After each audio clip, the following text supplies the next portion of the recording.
I was still wearing my morning black when I met Besa in Gonga for the first time. My husband, Colonel Ekwenkoma, had been buried only 3 months earlier, a man of dignity, a senior officer in the Guinean army, respected, feared, and utterly devoted to his homeland. His sudden death, a car accident, they said, never sat right with me. But in a country where silence keeps you alive, I buried both my questions and my grief. Besa came into my life during a reception at the Ministry of Finance.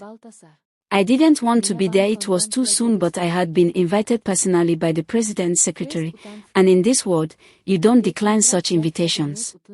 He was magnetic, charming, intelligent, with eyes that never blinked too long and a smile that lingered just long enough to make you question it. He introduced himself softly, like he already knew me. Madam Nkoma, the widow of a lion. I am honored. His voice was low and rich, the kind of voice that made people lean in, not out. He pursued me subtly at first, then more directly. He sent me books, poems written in his own hand, flowers that only bloomed once a year. He would talk about my husband with reverence, like he admired him, trusted him, missed him, and I was lonely.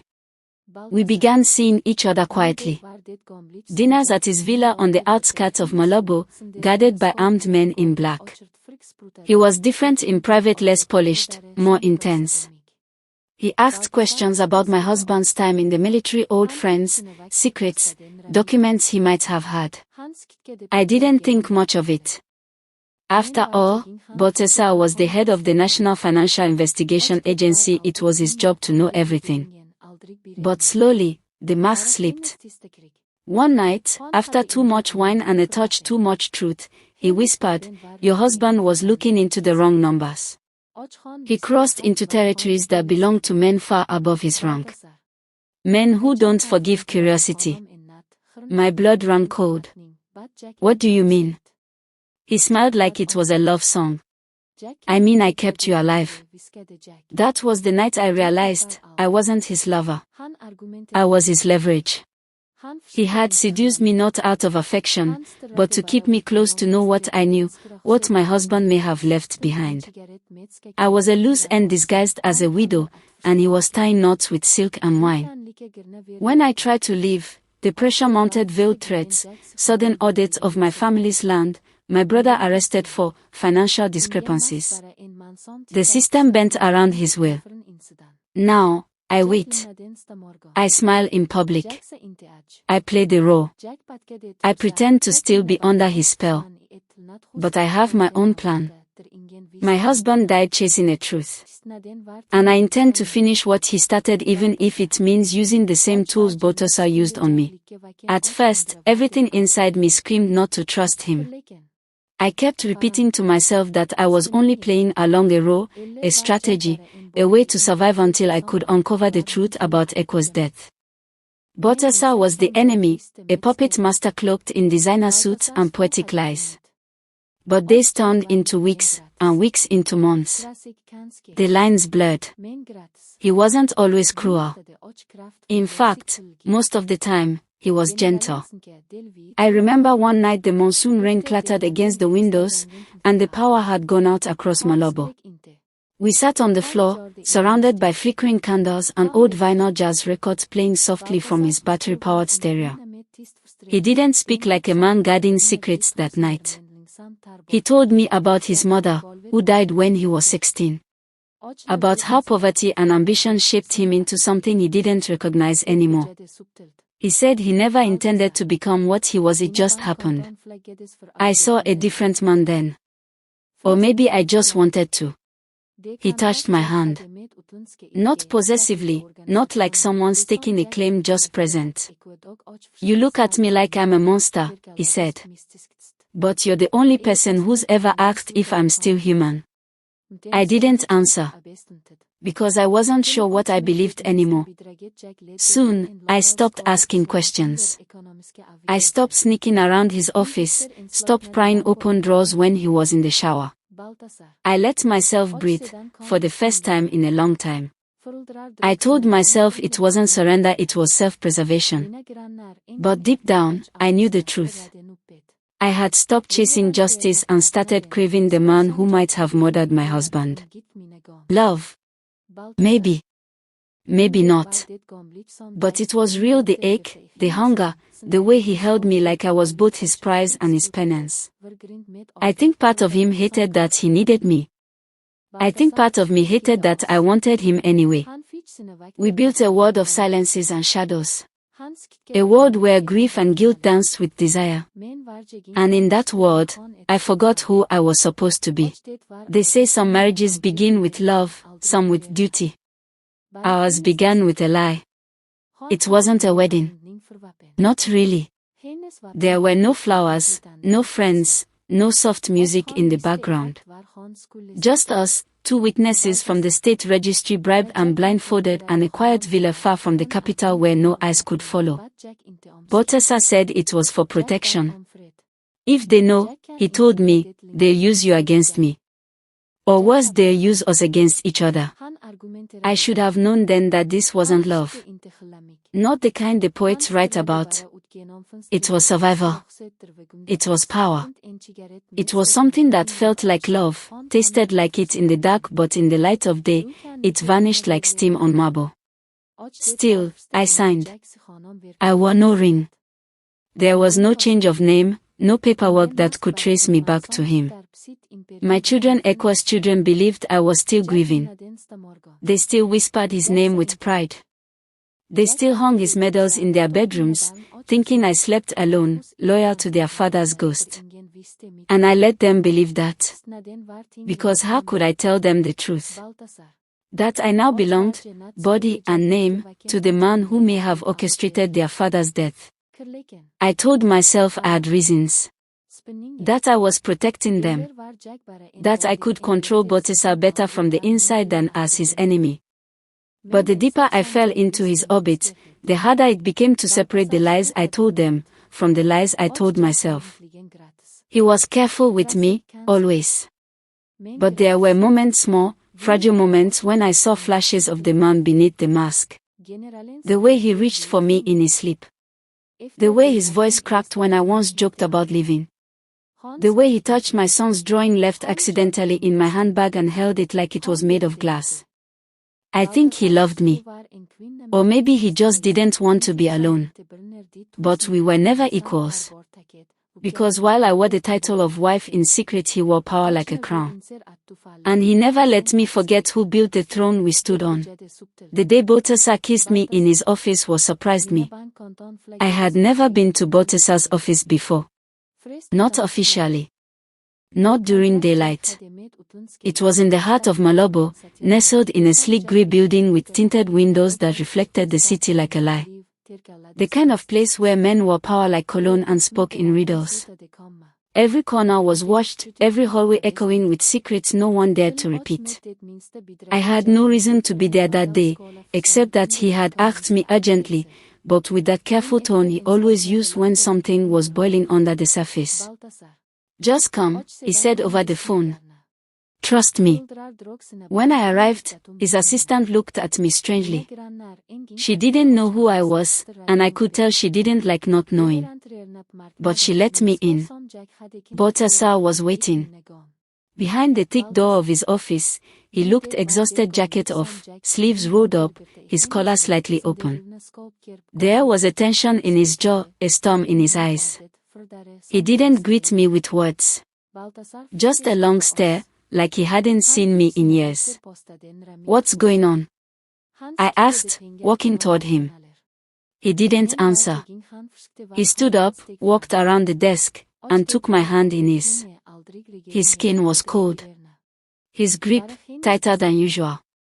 Then he pulled me gently, firmly toward the private bathroom attached to his office. It was small, clinical, marble floors and a mirror too clean. He locked the door behind us. I opened my mouth to speak, but he pressed a finger to my lips. Not here, he whispered. I don't know what came over us. Maybe it was the silence. Maybe it was the fear. Maybe it was the way we could never touch in public, never be in public.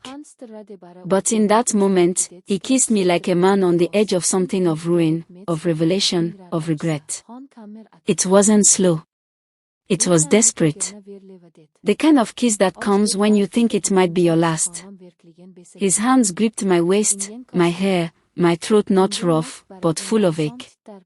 My heart pounded in my chest, and the cold porcelain of the sink pressed into my back as he pulled me closer. We didn't speak. We barely breathed. Every second was stolen. And then, just as quickly, he pulled away. He straightened his shirt, fixed his sleeves, and looked at me in the mirror. "They are coming for me," he said, voice low. I froze. "Who?" He didn't answer. He just unlocked the door, glanced over his shoulder, and said, "Whatever happens next, remember that I chose you. Even when I shouldn't have." Then he walked out, and just like that, I was alone in the bathroom of the most dangerous man in Equatorial Guinea, wearing his kiss like a weapon against my lips. I barely had time to collect myself before the knock came. 3 sharp taps on the outer office door, confident, deliberate. Besa, who had just stepped back into the room, froze mid-sentence. I watched the color drain from his face. He didn't have to say her name. It was her. His real wife. The one the country knew. The one who stood beside him at national galas and charity banquets, who smiled in glossy magazines while holding his arm like it was a trophy. The one whose name I wasn't allowed to speak, even in whispers. Besa turned to me with panic thinly veiled in control. "Go into the closet. Now," he whispered, gesturing to a side storage space near the bathroom. "Don't make a sound." I didn't move. My pride flared in my chest like fire. "I'm your wife too," I said, voice low. "Or have you forgotten which of us you kissed just now?" His eyes darkened. "I haven't forgotten anything. But if she sees you here, this doesn't end quietly. For either of us." The knock came again, louder this time. Without another word, I stepped into the closet. The door shut behind me, and the darkness swallowed me whole. My heartbeat was deafening. From the sliver of light beneath the door, I saw her feet first. Perfect heels. Sharp as a dagger's edge. She walked in like she owned the building, because in many ways, she did. Her voice was smooth and cold. "I was in the neighborhood," she said. "Figured I'd surprise my husband." "But you already look surprised, Besa." "I've had a long day," he replied, voice suddenly clipped, restrained. "Now's not a good time." There was silence. Then the soft rustle of fabric as she walked further in. "Long day. You look flushed. Like you've been running." A pause. "Or hiding something." I felt the tension through the walls. She knew something. Maybe not everything, but enough to be dangerous. She lowered her voice, but I heard the venom. "They're talking, you know. The finance people. The intelligence circles. Whispers of a woman. You really should be more careful where you put your hands, darling." My blood ran cold. Besa kept quiet for a bit too long. Then he said, flatly, "There's no one. Just ghost." She laughed, that cruel, elegant laugh only women with power learn how to perfect. "Ghosts don't wear perfume," she said. "And they don't forget to close bathroom doors." And then I heard her footsteps moving toward me. I pressed my back into the wall, heart slamming against my ribs. The door creaked open just slightly, an inch, no more, and for a second, I thought she would look straight at me. But she didn't. She just stood there, in front of the bathroom, lingering. Silent. Then, calmly, she turned and said to Besa, "When they come for you, I won't stop them. And if she's still with you when they do, she'll go down with you." The air turned to ice. And then she left. The door clicked shut behind her, and for a full minute, neither of us moved. When I finally stepped out of the closet, Besa looked at me not like a man who had just escaped disaster, but like one who knew the clock was ticking. "She knows," I whispered. He nodded. "They all do." And in that moment, I realized, whatever game we were playing, it wasn't a secret anymore. We were already in check. After that day, nothing was the same.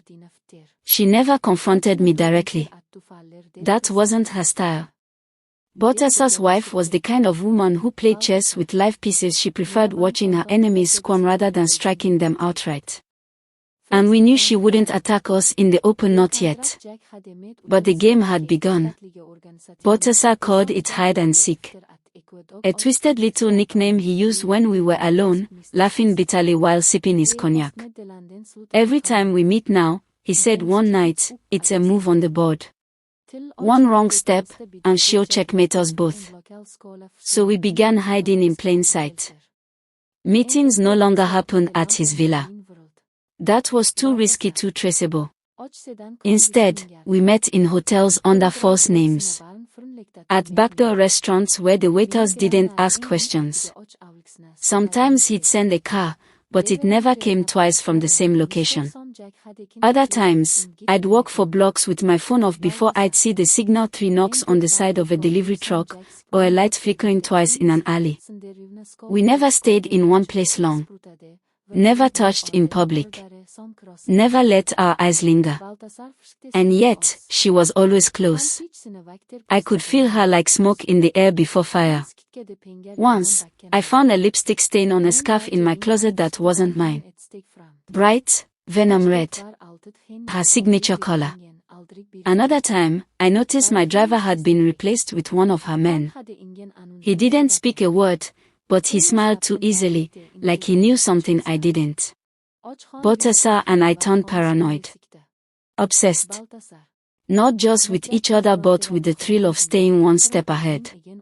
He became reckless in whispers. "I think she taps my phone. She's watching your house. She knows we met at the Novotel last week. She left a note on my dashboard. I hope the sheets were clean." Each time, I asked him, "Do you want to end this?" Each time, he answered the same, "I can't." Neither could I. We were addicted. To the secrecy. To the danger. To the idea that we could somehow outsmart a woman who'd spent her entire life mastering the art of silent revenge. But every game has a cost. And we were too deep to turn back. We should have known better. It was a Thursday, always a Thursday. That was our rhythm. We had found a place tucked away in the old colonial quarter of Malabo, hidden behind an antique bookstore. From the outside, it looked like a crumbling storage house. But inside, it was a world apart, low golden lighting, velvet booths, jazz humming faintly through the speakers, and staff trained to forget faces. It was our sanctuary. We were sitting in the farthest booth, where the shadows draped us like velvet, and Besa had just leaned across the table. His hand was resting on my thigh beneath the linen, and he whispered something that made me laugh, actually laugh, like I'd forgotten the word outside. Then he kissed me. Soft at first, then deeper. The kind of kiss that makes you forget you're being haunted. But when I opened my eyes, I saw her. Standing at the entrance. Flanked by 2 of Besa's brothers, older, wider, men who wore suits like armor and suspicion like perfume. One of them had his arms crossed. The other already had his phone out. And her. She didn't flinch. She didn't speak. She simply watched us. Her expression didn't change, but her eyes, God, her eyes, they were made of cold steel and lit with something ancient. A fury that was deeper than rage. It was contempt. Besa saw her a second later. He pulled back from me, too slowly. Too late. His breath caught in his throat. And then he did the one thing I never thought he would do.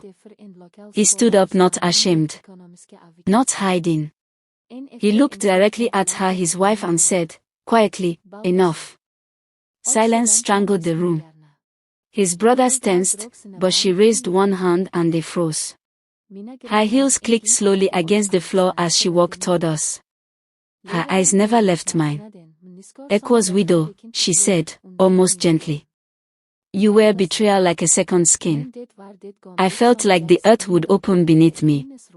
But I refused to look away. She leaned closer, her voice low and little. You think he chose you. But he didn't. He chose danger. He's always been drawn to the fire.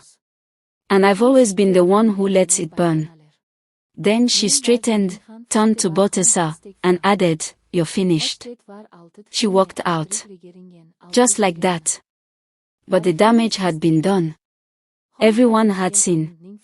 Besa sat down, his hands shaking slightly for the first time. This changes everything, he muttered. I stared at the empty doorway where she'd vanished. No, I said, the weight of truth sinking in my stomach. This is just the beginning. After that night in the restaurant, everything cracked. She didn't scream. She didn't make a scene. She didn't need to. Besa's wife was a woman of quiet destruction, the kind who doesn't burn your house down but slowly takes away the roof, the walls, the floor beneath your feet. And by the time you realize you're falling, it's too late to scream. It started subtly. My bank accounts were flagged for irregular activity. Frozen without explanation. The contracts I had with foreign NGOs, ones I built after Eko died, trying to restart my life, were mysteriously revoked. Emails stopped coming. Meetings were postponed indefinitely. Even the smallest grant I was managing for a local school disappeared under financial discrepancies. One by one, the lights went out in my world. And then came the whispers. Parents pulled their children from playdates with mine. My neighbors, once polite and distant, now stared openly. The vendors at the market, people I'd known for years, avoided my eyes. But it was the moment I saw my daughter sobbing in her room, torn school books on the floor, and red paint splattered on our gate with the word traitor that shattered me. Besa tried to protect us. He had his guards posted near my house. He sent money through back channels. But every time he tried, she was a step ahead.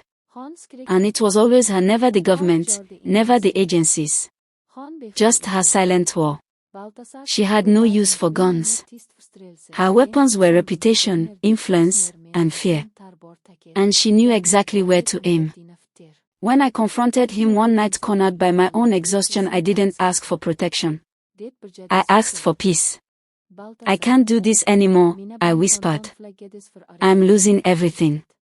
He didn't argue. He didn't try to hold me. He just stared out the window of the safe house where we'd been hiding, lit a cigarette with trembling fingers, and said, She's going to ruin me anyway. You might as well survive it. And that was the first time I saw him truly defeated. No suit. No mask. Just a man watching his empire rot from the inside. I left the next morning. I didn't say goodbye. I packed 2 bags, took my children, and disappeared into a borrowed house on the outskirts of Bata, where no one knew my name. The silence was heavier than the shame. And every night, I'd lie awake wondering, was it all real? The love, the danger, the thrill. Or was I just another pawn in a story that was never mine to begin with? But one thing I knew for sure. Besa's wife had won. And I was finally free. Broken, maybe. But free.